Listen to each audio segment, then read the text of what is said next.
I tested for you, the first dive. Diving baptism, who hasn't already thought about it? I tested it for you. Not far from our home, there is a world which is most often foreign to us, a mysterious and marvelous world which it is difficult for us to imagine. And yet, no need for a shuttle or other more or less identified flying object to go explore it, it is the sea. I discovered this universe recently, by means of diving. Since I eat, I sleep, and I breathe to the rhythm of my dives. My adventure started this summer where friends eager for sun and sea, but especially for sensations, invite me to a baptism of diving. After many reflections, I left with a brave heart to carry out the baptism which for me, revealed to me the true meaning of the holidays.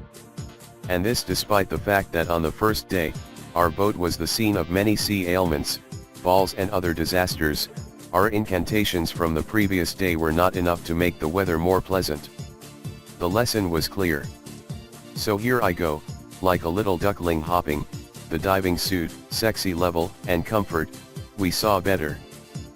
I admit that D-Day was very impressive. I was very afraid to go there and not be able to breathe, not to mention the bottle, which weighs much heavier than I thought.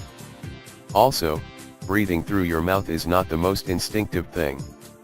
But with the help of the instructor, who explained to me that we were not going to go down very low, but that we would see very pretty things, and who explained to me what each instrument was used for, I succeeded to gain confidence.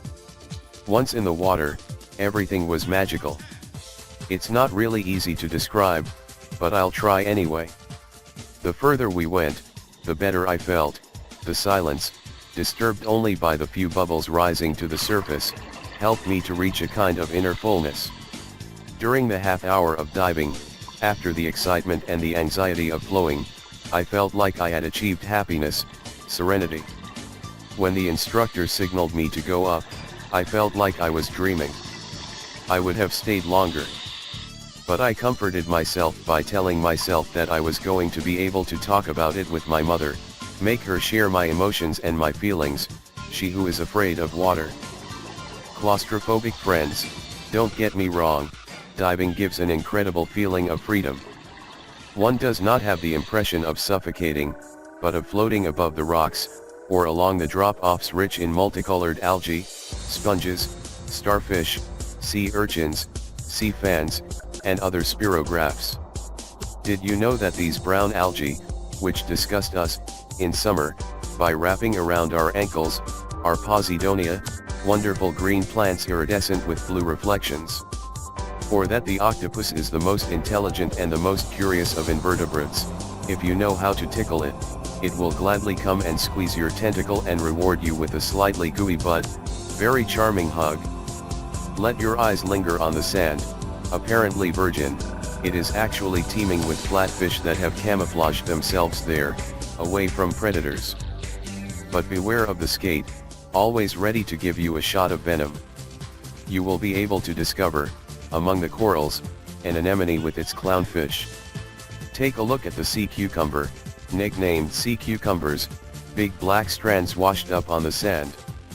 But by dint of patience and observation, you can cross the antenna of a lobster or contemplate a small seahorse before your eyes. If the experience tempts you, I can only encourage you and wish you to have as much fun as I do. Scuba diving is one of the only sports to forget everyday problems and to evolve freely in 3 dimensions. Underwater, the only person you can talk to is yourself.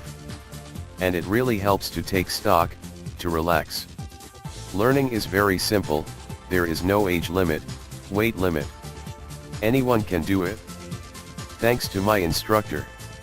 And also at the Thailand Diving Club in Pattaya.